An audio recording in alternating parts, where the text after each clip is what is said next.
Get higher, baby. Get higher, baby. Get higher, girl. Hey.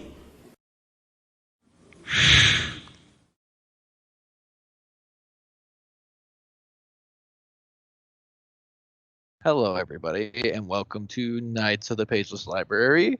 We're a little podcast dedicated to reviewing audiobooks. I am Bo Knight. And I am Ryan Knight. And today we're doing something a little bit different. We're going to be crossing swords, if you will, where Bo and I both listen to separate books, and we're basically just going to talk to each other about them, and you all will be privy to that conversation. Yeah, we're just trying to increase our coverage a little bit on some of the free content that's on Audible because there's just so much of it. I feel like we can't get to it if we both have to listen to it all. Yeah, and it's not Audible kind of changed it up, as we've said before, so no longer are you getting originals, like 8 originals per month. Now they just basically did sort of like a Netflix style thing where you just have a ton of things included with your subscription. So yeah, and I feel like there's probably a lot of good stuff in there, but we just have to find it. Yeah, so that's kind of what the goal of this little, I don't know what we're calling this quite yet. This little series that we've started. I like crossing swords. I can't lie to you. It's very good, I feel like. So yeah, that's what we're going to be doing. If anybody hates that idea or loves it, please feel free to email us kotpl.pod@gmail.com, and we would love to hear your thoughts. So, what book did you listen to, Ryan? I listened to 2001: A Space Odyssey by Arthur C. Clarke. Who is it narrated by? Mine is narrated by Dick Hill. And I didn't realize that Space Odyssey is a series until right now. Really? I didn't know it was a series either. There is 4 books. Really? What? Goes all the way up to 3001. Oh, interesting. That makes the little intro to the audio book make a lot more sense now. Because okay. And I'll get to it after you talk about your book. So what did you listen to, Bo? So I listened to God of War, which was written by actually 2 people. So it was written by J.M. Balrog and Corey Balrog, and it's narrated by Alistair Duncan. Wait a minute. And so is those guys' last name Balrog? No, it's Barlog, but I'd like to say Balrog. I was gonna say that is the most awesome name ever. And the only reason it's written by 2 people is because Corey Barlog did the script for the game, and J.M. Barlog adapted it to make it a book. Interesting. Okay. I don't know if they're related or not. I mean, their names seem a little sus, but if I had to guess, I would say yeah. That doesn't sound like a very common name. That's interesting. So the 2 books that we picked, mostly just we picked them because they were free with your Audible subscription. Just so happens though that we both picked multi-content stories. So like, Bo, yours is a book now and a game. Mine is obviously a book and a movie, an extremely popular movie I'm sure that most people will know of. Probably heard of it at least once. Heard of it. And that's interesting too that you say yours was written by 2 people because so I assumed, because I've never actually seen the movie for this, I did not do my due diligence. I was going to try and watch it before the podcast, and I did not do that. So maybe maybe at a later date. Interestingly enough, though, this is only credited to Arthur C. Clarke as writing it, but they explain at the beginning of this with the little intro with Arthur C. Clarke. He basically wrote this with oh my gosh, why can't I think of the guy's name now? Who did the movie? Um, I don't know. wow, I'm drawing a blank. Oh, Stanley Kubrick. Oh, really? It's a Kubrick movie? I didn't know that. Yes, it is a Kubrick movie, and Arthur C. Clarke and Kubrick basically wrote the book and the movie script at the same time, working together. Okay, so like it was kind of like a combined vision.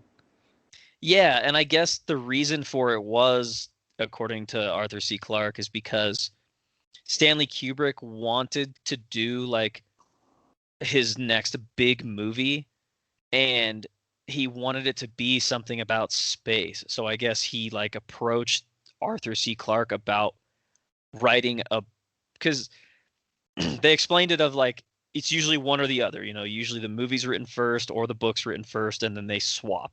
But I guess Kubrick's vision was to make sure they both were very coherent, which is interesting. Interesting. Yeah. Dang, I really wish you would have seen the movie now. I kind of wish I would too, because now I'm actually interested to see the movie. So. Oh, and God of War is actually narrated. This Alistair Duncan is the voice of Ymir in the game.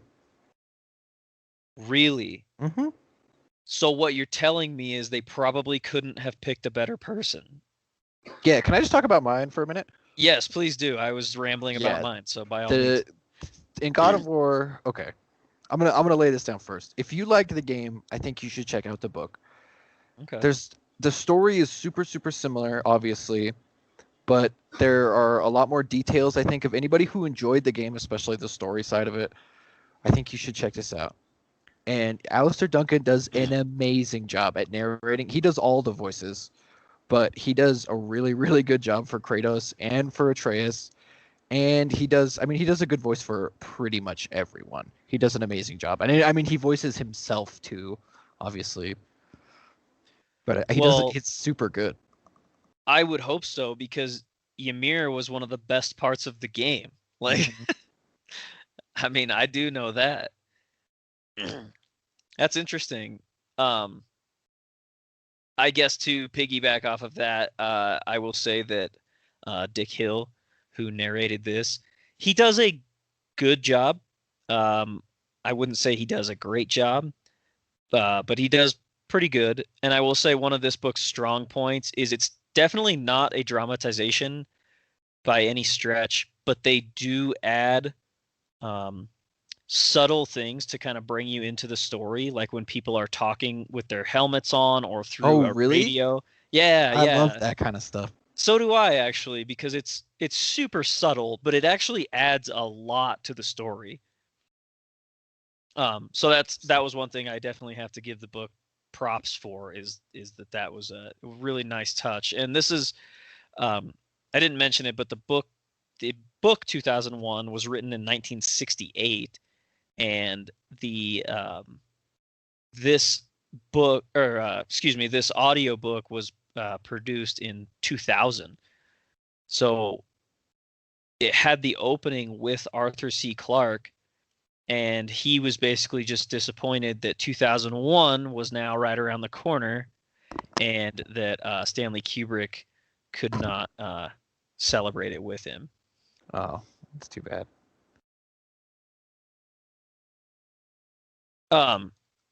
So did your book pretty much follow the game almost verbatim? Yes and no, because you get a lot of like what's going on in Kratos' head or Atreus' head, or even Ymir. Like you get to kind of see what they were thinking in some of these in these situations, which is interesting. Because there's a lot in the game that's not said that you get to feel. Like, because the game is kind of a whole different experience. Sure. But I think the story on its own stands up and is actually pretty good. Okay. That was going to be my question, is like, so would you recommend it to someone who hasn't played the game? Yeah, I would recommend it to somebody who's never played any of the God of War games. Okay. I think interesting. Anybody who is a fan of Norse mythology and and like a good like father son story. I think there's a lot to like here, even if you don't like the games. Okay. That's awesome then. I would say that's a big like that's quite the undertaking then that those guys were able to cover that basis because I mean a lot of at least from my knowledge, like if a game comes out and it's popular and then like a book comes out based on that game, it's literally just fan service. Like they're basically just pandering to the people who like the game. So that's interesting that they were able to, especially in your mind, think that it's good enough to recommend to people who either have not played or are not interested in playing the game. I mean, it's a good story on its own. That's Like I awesome. I think one of the best parts of the game is the story itself. Absolutely. I would definitely agree with that. Yeah, I would say that's one of that game's definitely one of the highlights of that game for sure. And I mean, there are a lot more conversations that happen in the game than in the book, obviously, because the book basically does like a straight line if you were to play the game without doing any of the side quest stuff. Sure. Which I mean makes sense. I mean, especially if it's being told. So how is it told? Is it told from one perspective? It shifts depending on the situation. Okay. Most of the book is from Atreus's perspective, but you do like the moments in the game where Kratos is alone, you're in Kratos's head. But Okay. it does kind of switch back and forth, but none of that is very confusing because Alistair Duncan he's so good, and even when he's like thinking as another character, he's using their voice, Wow. so it's really easy to keep track of like what's going on. Okay, yeah, because that was gonna be my next question is was it easy to follow? Was it easy to listen to? Yeah, I mean, I really enjoyed that. I mean, obviously I had a lot of foreknowledge about it, but it's pretty clear what's going on. There's not a lot of subtlety here, obviously. I mean, but this not like in a bad way, but like a lot of the like motifs are pretty obvious, like what's happening. So it's an easy listen and it goes down pretty smooth. Nice. Yeah, that's impressive then. I mean, especially in that regard. Like I said, most books written, I think, after a game is, like I said, just fan service. So if this is strong enough to stand on its own, that's pretty impressive. So yeah, what about a Space Odyssey? Um, so I came into this, like I said, I haven't seen the movie, which I think most people would have seen the movie. Um, and as this book's so old, I think a lot of people probably knew this book from a long time ago. I had only ever heard about the movie. I didn't even realize there was a book until I seen it on Audible. And because it was free, I snatched it up real quick just in case they took it away, which they could still take it away. But um, I coming into this with almost no knowledge, I had no idea what it was going to be about. So I will say this book took me on quite the emotional roller coaster. Really? Yeah. In a good way? Uh, in a few good ways, but in probably more bad ways, I would say. Okay. Interesting. I don't know. Are we doing the same spoiler policy, or can I just talk about the story at will? I know. I kind of don't want to know what happens. Okay. Well, I'll just say this. So it's not basically though with the opening that Arthur C. Clarke gives. He said one of the biggest complaints people had about the book is that it gives away too much about the movie. So What? the book might actually explain more than the movie itself does. Yeah, because the movie's super slow and like there's not a lot of talking. Really? Okay, Yeah. so the book's kind of the same way, but the reason it took me on like an emotional roller coaster is because like it opens pretty strong. Like I like the opening. So here I am going up and I'm just like, man, this is cool. What's going on? And then all of a sudden it takes this twist and then I was kind of like, oh, that's kind of lame. And so I go down and then the story perspective shifts to a different character and a different time. And then my interest is peaking again. I'm like, oh, okay, what's going on? What's going on now? And then it shifts again to another character at a different point in time. And I was like, oh, this is lame. Like, it literally does that the whole story until the end, which I'm not going to spoil it, but the end was actually, like, I thought the weakest part of the whole book. To be Really? honest. Yeah, unfortunately. So would you? Okay. So is it like easy to listen to though? Like, do I need to get my pen and paper out? Do I need to like stare at a wall while I'm listening to this? There are a few, if this makes sense, there are a couple parts that are hard to listen to because the perspective does shift, and that can be kind of jarring. Like, it's not like in the middle of a sentence, it's usually per chapter. But when you take those jumps, the kind of way the character is portraying things also shifts. So it goes from like way back in the past to what would be the future when the book was written. And so it starts throwing a lot of like science jargon at you. So those parts were kind of hard to listen to and hard to follow. Overall, though, I would actually say it's relatively easy to listen to. But probably you wouldn't want to be focusing on another task and listening to it at the same time, or you will probably miss key details. Okay. Okay. And so like the narrator keeps it pretty clear, like who's like what's going on. Yeah, and the narrator actually, the guy does a good job of that, and that the narration in the book is actually what I would say is some of the strongest parts of this to me. I think if I could read and I read this, I would get lost for sure in this one. Okay. So It's probably pretty dense. yeah, that helped me listening to the book. And just I don't know because I haven't seen the movie, but I think the ending was weak to me because I think it could have ended like it almost gave too much information at the end, if that makes sense. No. But now I'm curious because you have 2001: A Space Odyssey, 2010, 2061, and 3001. So I'm curious to see what happens because the first one is pretty much a start to finish story. So I don't know where he Interesting. went with it in 3 more Maybe it's about books. something else. Maybe. Yeah, I don't know. So, like, would you recommend this to just like a casual listener, just to like pick up something to listen to on the side? Actually, no. I probably wouldn't, to be honest.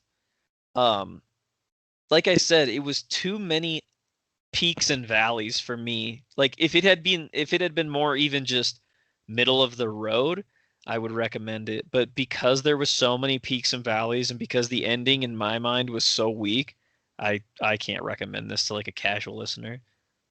Okay. Now, like if it's somebody who's like seen the movie, I would recommend it to somebody like that who has seen the movie but didn't know there was a book or something like that. I would recommend the audiobook to somebody like that.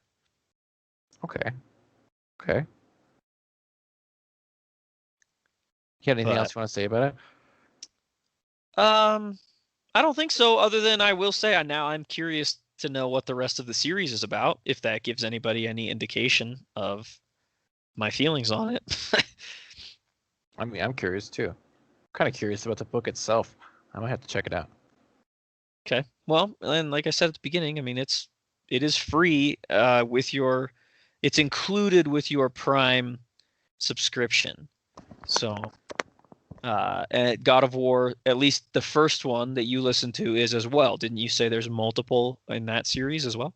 Yeah, there are more, but they're all written by different people, so I can't attest. But they are narrated by the same guy, which is crazy. Alistair Duncan narrates those too. Interesting. Okay. So if I had to guess, I bet they're okay. Yeah, I was gonna say because that guy was great in in in the game. So I guess I could give a little bit of an overview, like what it's kind of about. So, like for anybody who's never heard of God of War, it's about Kratos, he's a god of Greece, and now he's living in the Norse realm, and he has like a super big past, but it really doesn't matter. You learn a lot about him just through the book itself, and it like brings up a lot of like some of the things he's done in his past. And so him and his son Atreus are they have to take his wife's ashes to the highest peak in all the realms.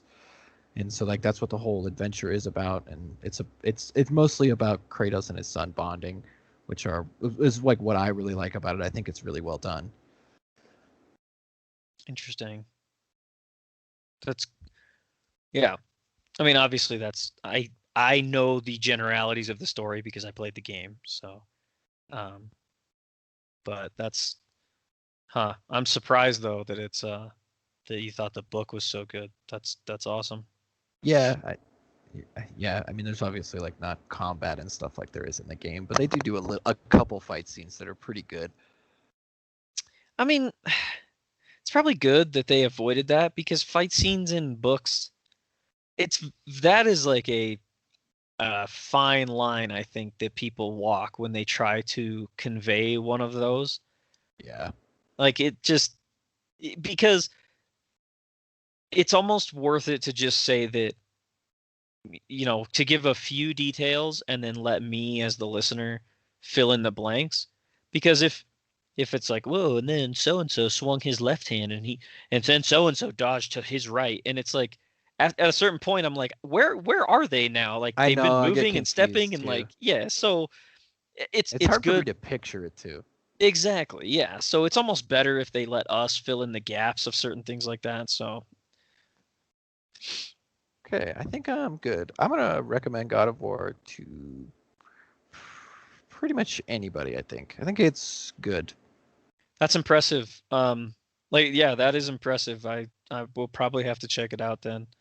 Um, and like I said, I'm not gonna recommend 2001 just to like a casual listener who is looking for a 7-hour book to fill their time, because this one I don't think is that one.